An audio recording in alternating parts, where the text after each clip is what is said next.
आज की माननीय श्रीमती चारुबेन चौहान जी ये बामखेत की सेंट्रल कार्यकारिणी कमेटी है, उसकी मेंबर है और करीब 22 साल से पूरे घाट में घूम घूम करके समाज का काम कर रही है, समाज को जगाने का काम कर रही है। और यही नहीं, इनका पूरा परिवार इस मुहिम में लगा हुआ है। ये जो अधिवेशन हो रहा है इसके लिए भी बहन जी करीब 20 दिन से दिल्ली में है और दिल्ली में अनेक बस्ती में जा करके लोगों से मिली है, उनको समझाया, जागरूक किया है। तो विशेष रूप से तारीफ किया बहन जी।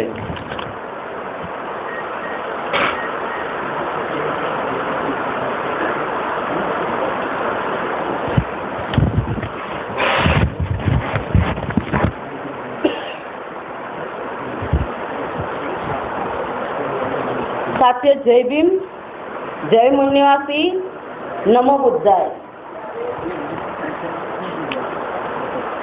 सम्माननीय मंच तथा आज की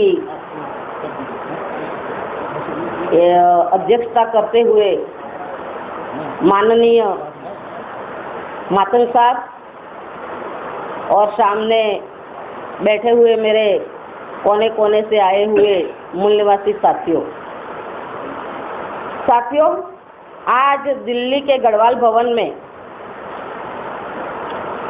अति पिछड़ी अनुसूचित जाति जागृति मोर्चा का प्रथम राष्ट्रीय स्तरीय अधिवेशन चल रहा है। तो साथियों, आज प्रथम राष्ट्रीय अधिवेशन है जो आज तक हमारे लोग इकट्ठे नहीं होते थे, लेकिन आज देखो कि पूरा हॉल भरा हुआ है, उसकी मुझे खुशी है। और आज मुझे ऐसा लगता है कि आज हमारे मूल निवासियों की, वाल्मीकि जातियों की दीपावली है। क्यों मुझे ऐसा लगता है? क्योंकि साथियों, आज तक हमारी बस्तियों के अंदर, हमारी गली चाली मोहल्लों के अंदर, झोगी झोपड़ियों के अंदर ये अधिवेशन के बाद एक विचारधारा का, एक फूले आंबेडकरी विचारधारा का दिया जलने वाला है। साथियों, इसके लेकर मुझे बड़ी खुशी है।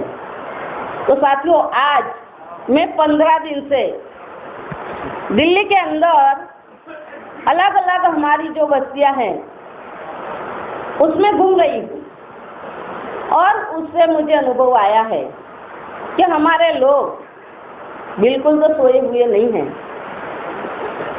हमारे लोग भी अलग अलग संगठन बना के, गली चाली मोहल्लों का संगठन बना के लड़ रहे हैं, लेकिन वो सीमित हो गए हैं। बस उन्होंने यही चाहा कि ये जो मोहल्ला है इसके अंदर ही मेरे को विचारधारा देनी है, या जो भी कुछ करता है समाज के लिए। तो साथियों, ये अपना विचार है, ये सोचता है कि मैं जागरूक कर रहा हूँ, लेकिन वहाँ का वहाँ ही उनका विचार रह जाता है। उनको बड़ी सोच लानी चाहिए कि हमारा दिल्ली ही अगर जागृत हो जाता है तो पूरे भारत का क्या है। तो जिसके पास समय है, बुद्धि है, हुनर है, तो उनको बाहर निकलकर ये काम करना पड़ेगा। साथियों, आज हमारी जाति के अंदर पहले बाबा साहब नहीं थे, लेकिन आज बामसेब के माध्यम से, बामसेब अभी 49वां वर्ष चल रहा है, तो 49 सालों के अंदर बाबा साहब की विचारधारा पहुंची है। साथियों, जय भीम का नारा भी पहुंचा है, लेकिन जैसे होना चाहिए ऐसा नहीं हो रहा है। जय भीम भी बोलते हैं जय स्वामीनारायण भी बोलते हैं, जय माता जी भी बोलते हैं, कुछ भी बोलते हैं। जैसे हमारे पर कहावत है कि जय भीम बोलो और कहीं भी चलो। लेकिन फूले आम्बेडकरी विचारधारा क्या है, ये सही तरीके से हमारे लोग नहीं जानते हैं साथियों। तो साथियों, आज हमारे लोग जागृत तो है, लेकिन हमारी ये जो सारी समस्या है, उस समस्या का मूल क्या है ये नहीं जानते, बातें करते हैं, हमें रास्ता नहीं मिलता। तो साथियों, रास्ता क्यों नहीं मिलता? क्योंकि आज हम हमारा इतिहास भूल गए हैं। ब्राह्मणवादी लोग बोलते हैं कि जिस जाति का सत्यानाश करना है उस जाति का इतिहास भुला दो। तो साथियों देखो, आज हम हमारा क्रांतिकारी इतिहास भूल गए हैं, इसलिए सारी समस्याएं हैं। क्योंकि हमें गौरव नहीं है, हम एकदम हमारे विचारों को, हमको जैसे ब्राह्मणों ने जैसी जातियां बनाई ऐसे हमारा विचार भी हो गए हैं। हम तुच्छ विचार करते चलते हैं। तो साथियों, हमारा गौरवशाली अगर इतिहास हमें मालूम नहीं होगा, तब तक हमारे में लड़ने की ताकत नहीं मिलेगी। तो हमारा क्रांतिकारी इतिहास क्या है साथियों? तो साथियों, हमारी जाति के अंदर कई शासक और सम्राट हुए। उसके अंदर पंजाब से चूड़ामणि के राजा निकला। पंजाब से ही हरि सिंह नलवा जो राजा हुआ, उसका शासन पंजाब से लेके अफगानिस्तान तक था।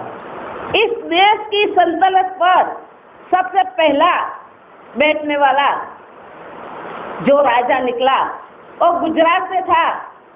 उसका मूल नाम है कालिया झांपड़ा और उसको खुसरो भंगी से जानते हैं। साथियों, ये जो उत्तर प्रदेश है उसमें डोम है, तो डोम भी राजा हुआ करते थे। हरिश्चंद्र राजा को भी खरीदने वाला वो डोम राजा था। तो ऐसी तरह हमारी जाति के अंदर राजा महाराजा हुए हैं, बहुत शक्तिशाली और वीर योद्धा भी हुए हैं। तो ऐसी तरह जैसे पंजाब के अंदर से बाबा जीवनदास के जिन्होंने एक चैलेंज उठाई थी, क्या उठाई थी कि जो सिखों के 10वें गुरु थे गुरु गोविंद सिंह, उसका सर काट के मुगलों ने चांदनी चौक में लटका दिया था। और वहां से लाने वाला भी हमारा भाई था बाबा जीवनदास, वो भी हमारी जाति से था। साथियों, दूसरा ये है कि सबसे पहला शहीद होने वाला हमारा बंदा माता दिन भंगी था। साथियों, जो मदारी महितर है वो शिवाजी महाराज का अंग रक्षक हुआ करता था। और पूना के अंदर गोविंद महार हुआ, उन्हें भी छत्रपति शिवाजी महाराज के बेटे के टुकड़े टुकड़े कर जो पेशवाओं में भीमा नदी में डाल दिए थे, उनको भी लाकर चैलेंज उठाया था। ये भी हमारा भाई गोविंद महार था। साथियों, जैसे भीमा कोरे गांव की जो लड़ाई हुई, तो पानसेब के माध्यम से हम जान रहे हैं कि इसके अंदर भी 28,000 पेशवाओं को धूल चटाने वाला हमारा ही बंदा था, सिद्धनाथ और नागनाथ। तो ऐसे क्रांतिकारी, ऐसे बहादुर, ऐसे वीर, ऐसे शासक और सम्राट यही हमारी वाल्मीकि जाति भंगी कौम में हुए हैं। लेकिन हमें उनका क्रांतिकारी इतिहास नहीं बताया गया, इतिहास छुपाया गया है और हम भी ये इतिहास जानने की कोशिश नहीं करते हैं साथियों। इसलिए हमारे में जो ताकत होनी चाहिए, लड़ने की जो हिम्मत होनी चाहिए ये हमें नहीं मिलती है। हम यही बैठ के चलते हैं और यही सोच के चलते हैं कि हम कुछ नहीं कर सकेंगे। तो साथियों, ऐसे क्रांतिकारी इतिहास को हमारे बच्चों को बताना पड़ेगा। साथियों, यही राजाओं ने जब विदेशी लोग भारत के अंदर आए तो सबसे पहले आर्य आए, तो आर्य लोगों का सबसे पहला सामना करने वाले यही मार्शल कौम थी और उन्हों का सामना किया था आर्यों की जो भी व्यवस्था आर्य बनाते थे, वर्ण व्यवस्था, जाति व्यवस्था और यज्ञ करते थे, तो यज्ञों का भंग करने वाले, जाति का भंग करने वाले, वर्ण व्यवस्था भंग करने वाले यही हमारे वाल्मीकि जाति के लोग थे। साथियों, इसलिए ये भंग करने वाले लोगों को यूरेशियन आर्य ब्राह्मणों ने भंगी नाम दिया है। हमारे लोग भंगी नाम से घृणा करते हैं, नफरत करते हैं, लेकिन ये क्रांतिकारी इतिहास है। इस शब्द के अंदर क्रांति है, लेकिन ये शब्द विदेशियों ने दिया हुआ है, इसलिए चलो हम नहीं स्वीकार करते। लेकिन कोई बात नहीं, हम सोच सकते हैं कि अगर हमें कोई भंगी कहे या वाल्मीकि कहे, कोई फर्क पड़ता नहीं है। जैसे वाल्मीकि जी कहते हैं या भंगी कहते हैं, तो अगला जो इंसान होता है उसके दिमाग में एक चित्र उठता है कि इसके हाथ में झाड़ू है और आगे हंडी और पीछे झाड़ू लगाया है, ऐसी उनका दिमाग में चित्र बनता है। तो साथियों, नाम अच्छा लगता है लेकिन काम तो वही का वही है। अगर हम कोई भी नाम ले ले लेकिन हमें मान सम्मान नहीं मिलता। साथियों, ऐसे तो हमारी 29 जातियां इन ब्राह्मणों ने बनाई है ताकि हम एक ना हो सके। जैसे डोम, डुमार, हेला, लाल बेगी, फूल बेगी, चूड़ा, चूड़ामणि, मैसर, लाल बेगी, फूल बेगी, धानु, अलग अलग राज्यों में हमारे जाति के, हमारे सफाई कर्मियों के अलग नाम से उनकी पहचान बनी है ताकि हम एक ना हो सके और एक होके हमारी लड़ाई ना लड़ सके। इसके लिए हमें हर एक राज्यों में तितर वितर करके रखा है साथियों। तो आज इस मंच के माध्यम से हमें ये जानकारी मिलती है कि अलग अलग नाम वाले जो व्यक्ति है ये हम ही हैं, सफाई कर्मचारी लोग ही हैं, ऐसा हमें पता चलेगा तो हमारी एक ताकत बनेगी। साथियों, एक सली होती है तो इस सली के अंदर कोई ताकत नहीं होती है, लेकिन इस सलियों का अगर झुंड बनाया जाए तो झाड़ू बनती है। तो झाड़ू किस काम में आती है? सफाई का काम करने के काम में आती है। तो साथियों, हमें सफाई किसकी करनी है? ऐसा नहीं कि कचरा साफ करने के लिए, लेकिन हजारों साल से हमारे ऊपर जो जुल्म हो रहे हैं, जो विचारधारा थोपी गई है, ब्राह्मणी विचारधारा थोपी गई है, इस विचारों का हमें खात्मा करना है, उनका सफाया करना है। इसलिए हमें झाड़ू बनना पड़ेगा। अगर सलियों में बांटे रहेंगे तो कोई हमारी कीमत नहीं करेगा। तो साथियों, ऐसी तरह हम लोगों को एकजुट आना पड़ेगा और मनुवादी व्यवस्था को खत्म करना पड़ेगा। साथियों, अभी जैसे हमारा राष्ट्रीय स्तर का अधिवेशन डिक्लेयर हुआ, अभी तो हुआ ही नहीं था, लेकिन इन ब्राह्मणवादियों के घरों में, उनके दफ्तरों में एक भय का वातावरण पैदा हो गया कि ये भंगी लोग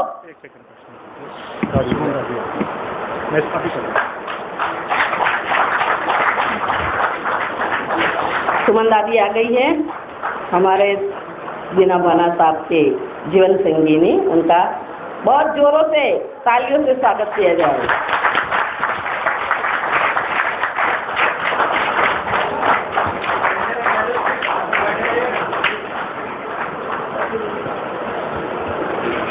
साथियों,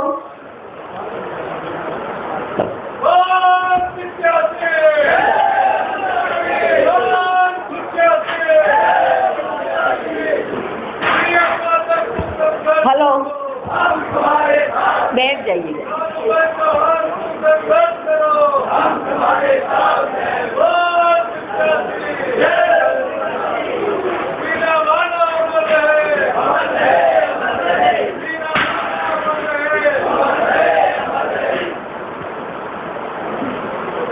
साथियों,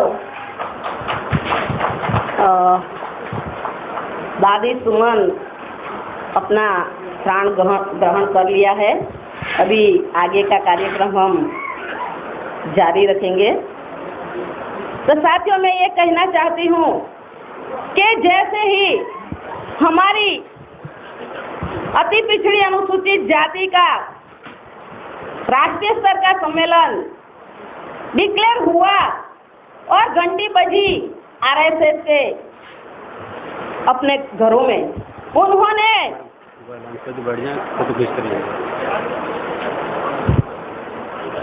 प्लीज बैठ जाइएगा।